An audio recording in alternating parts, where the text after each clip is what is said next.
चलते चलते उसे फिर से एक तेज हवा का झोंका महसूस हुआ, लेकिन इस बार शुभजीत ने अपने गाल पर हाथ लगाया तो उसके गाल से खून बह रहा था।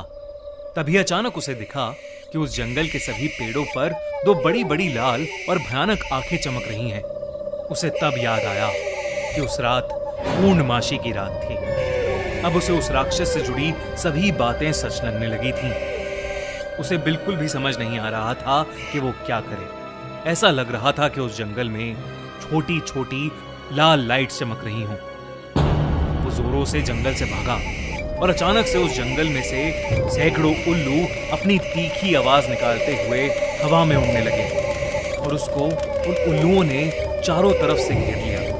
शुभजीत की आंखों के सामने वो सारे उल्लू एक बहुत ही बड़े और विशाल राक्षस में बदल गए। उस राक्षस की आंखें किसी उल्लू की जैसी ही बड़ी बड़ी, लाल और भयानक दिख रही थीं। उस राक्षस के दांत भी बेहद नुकीले थे। शुभजीत के उस राक्षस को देखते ही रोंगटे खड़े हो गए।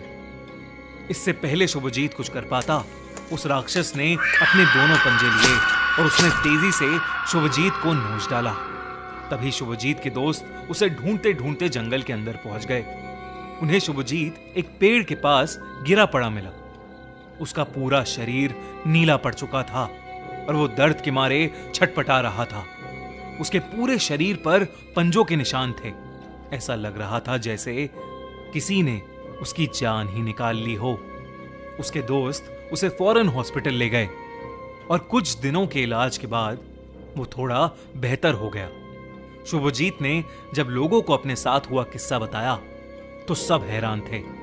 गांव के बुजुर्गों ने कहा कि वो राक्षस पेंचा पेची है, जो उस जंगल का एक ऐसा भूत था जो पूर्णमासी की रात को लोगों के जंगल में अकेले होने का इंतजार करके एक उल्लू के रूप में आकर अपने शिकार का पूरा खून चूस लेता है।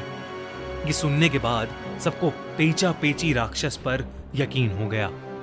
शुभजीत तो अपने दोस्तों की वजह से उस रात बाल बाल बच गया, लेकिन वो कभी भी पेंचा पेची की खौफनाक आंखें नहीं भूल पाएगा।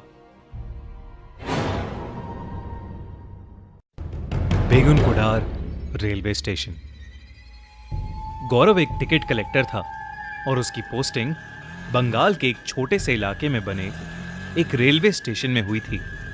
उस रेलवे स्टेशन का नाम था बेगुन कोडार रेलवे स्टेशन। रात का समय था और गौरव रिक्शे में बैठकर पहली बार वहां जा रहा था। गौरव वहां पहुंचा ही था